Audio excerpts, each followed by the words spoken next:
alunos, sejam bem-vindos a mais uma aula de ciências. Eu sou a professora Girlane Silva, uma mulher negra usando tranças e hoje um vestido estampado. Para a nossa aula de hoje, eu trago um questionamento. Será que todas as rochas são iguais? Bem, mas para começar a responder essa pergunta, eu preciso saber se você sabe o que é uma rocha. Você sabe? Ah, professora, rocha, eu acho que é pedra. Mas será que é isso mesmo? Dê uma olhada no slide. Eu trouxe aí um trecho de um poema muito famoso do Carlos Drummond de Andrade. No meio do caminho tinha uma pedra. Tinha uma pedra no meio do caminho. Ele não fala nada sobre rocha. Será que existe uma diferença entre pedra e rocha? Vamos aos conceitos.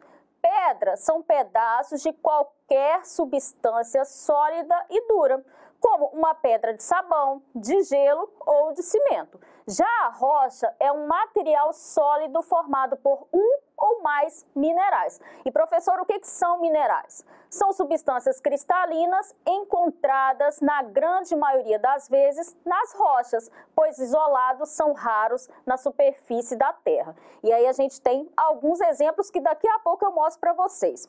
Mas observem, gente, que então pedra pode ser uma rocha, mas uma rocha não é uma pedra. Uma rocha ela precisa ser composta por minerais. E no caso aí da pedra que o autor está falando, na verdade ele está mais se referindo aos problemas, às situações duras que a gente encontra na nossa vida do que necessariamente de uma rocha. Então agora eu vou mostrar alguns exemplos de minerais para vocês verem.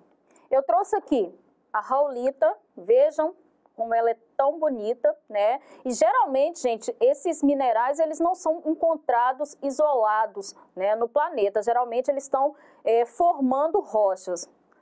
A gente tem aqui o olho de tigre. A gente tem alguns minerais que a gente consegue ver, né, os cristais. Esse aqui, por exemplo, é um exemplo de ametista. E vocês podem observar que eles são das mais variadas cores, né? Vejam aqui um exemplo que é a fucsita. Mas na aula de hoje, né, o nosso assunto é sobre as rochas especificamente. Deem uma olhada no slide. E onde nós encontramos as rochas no planeta? As rochas estão presentes, em sua maioria, na litosfera, que é um ambiente formado pelas rochas, pelo solo, um ambiente sólido do planeta. A gente tem que se recordar que o planeta é formado por 3 camadas.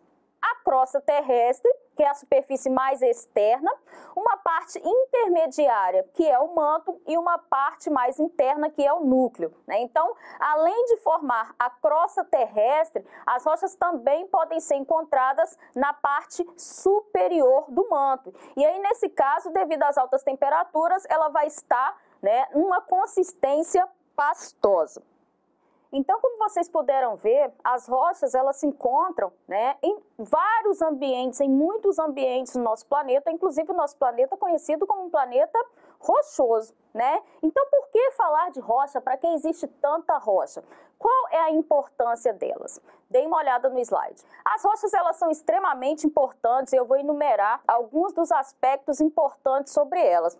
A começar pela formação do solo. É a partir do desgaste das rochas, da superfície terrestre, né, que pode ser ocasionado pela chuva, pelo sol, pelo vento, que o solo vai se formar. Lembrando que os seres vivos, a gente se estabelece no solo e é nesse solo que também vão crescer, né, plantas que são seres vivos que produzem energia e distribuem toda essa energia ao longo das cadeias alimentares.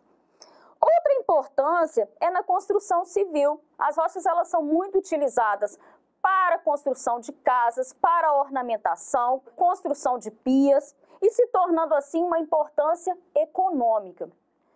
As rochas elas são extremamente importantes para a agricultura, a gente viu lá no início da aula que elas são formadas por um ou mais minerais e esses minerais são extremamente importantes para o crescimento das plantas. Por isso muitos agricultores utilizam pó de rocha para observar uma melhoria no cultivo, né, das suas plantas.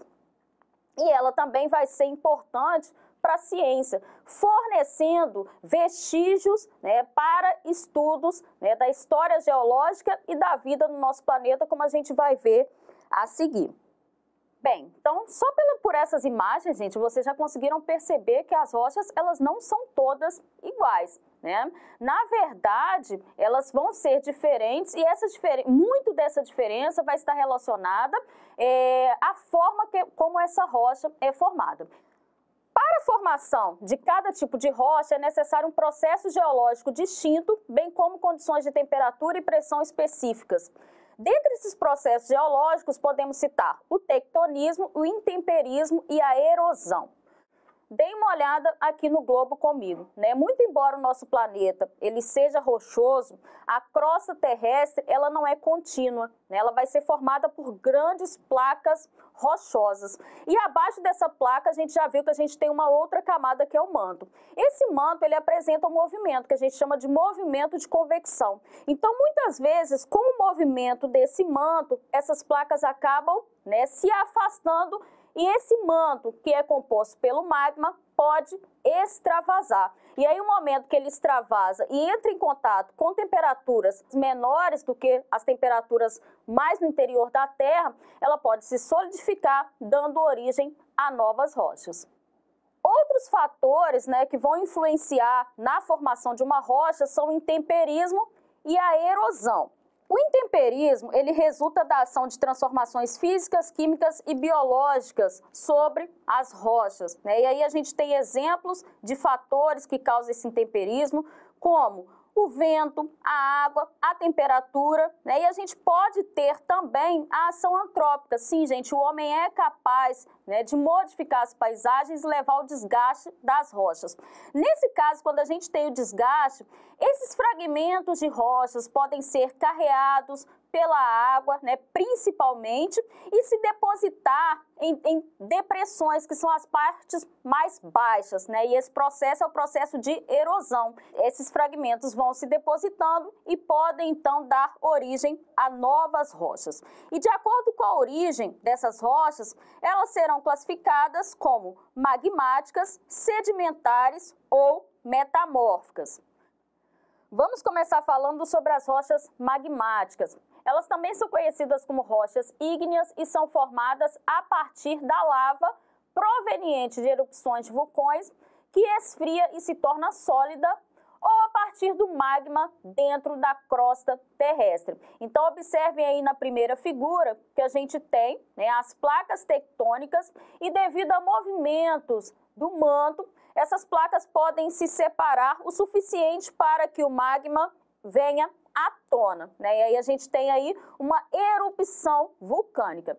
De acordo com o local onde essas rochas vão ser formadas, a gente vai ter rochas que são extrusivas ou intrusivas. O caso das rochas extrusivas, elas vão ser formadas, né, fora do vulcão. Então, quando esse magma extravasa e a gente tem a erupção vulcânica, ocorre um resfriamento muito rápido, né, devido às baixas temperaturas em relação à temperatura interior do vulcão. E exemplos de rochas extrusivas são o basalto e a obsidiana. Por outro lado, né, pode haver também a formação de rochas ainda dentro da crosta terrestre. E nesse caso o resfriamento já não é tão rápido e a gente tem a formação de uma rocha intrusiva, como é o caso do granito. E por falar em vulcão, você pode construir um vulcão aí na sua casa. Para aprender, é só apontar para o QR Code que está aparecendo aí na sua telinha. E, professor, onde é que a gente pode encontrar essas rochas aqui no Brasil? Se é que a gente pode encontrar. Deem uma olhada. Eu trouxe alguns exemplos para vocês verem, né, que a gente pode encontrar rochas magmáticas na Serra do Mar, que são um conjunto rochoso, né, que acompanha o litoral desde o Rio Grande do Sul até o Rio de Janeiro. E o exemplo que eu trouxe está aqui bem pertinho da gente, que é o Pico Dedo de Deus, que fica localizado em Teresópolis. Um outro exemplo são os rochedos do arquipélago Fernando de Noronha, que se localiza em Pernambuco. E olha que legal, gente, eu trouxe outro exemplo aqui de um lugar muito famoso onde a gente encontra rochas magmáticas, o calçadão de Copacabana. E fique ligado, porque somente essa parte escura vai ser composta pelo basalto, que é um exemplo desse tipo de rochas, né? Mas que no caso não são brasileiras, elas foram trazidas diretamente de Portugal. Eu trouxe para vocês alguns exemplos de rochas magmáticas, para vocês verem aqui comigo. Então a gente tem aqui o granito, né? E se a gente observar bem de pertinho, a gente vai ver que a gente consegue ver que ele é formado por mais de um mineral, né? Por pelo menos 3 minerais aqui. E eu trouxe para vocês a pedra pómez, né? Então o granito ele vai remeter à construção civil, uma pia, um tanque de granito, né? E aqui a gente tem a pedra pómez que a gente utiliza em casa para esfoliar os nossos pés, porque elas têm essas reentrâncias aqui, né, que se torna áspero e facilita esse processo. O outro tipo de rochas são as sedimentares, que se formam a partir do acúmulo de resíduos de outros tipos de rochas e até mesmo de seres vivos. Então, observem o esquema.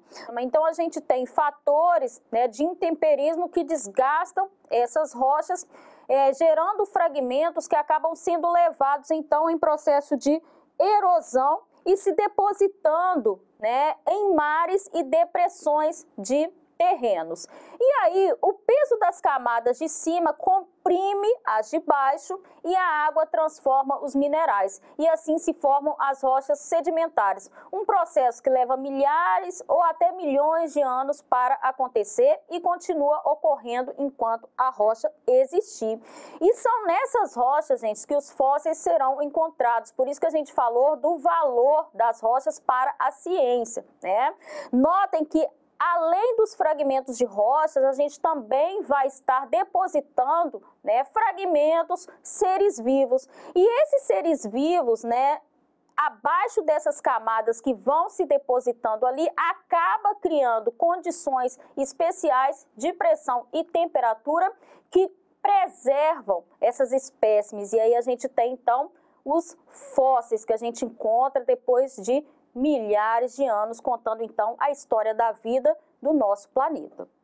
Alguns exemplos de rochas sedimentares são o arenito, que é formado a partir do granito, né, quando o intemperismo leva à deposição de cristais de quartzo.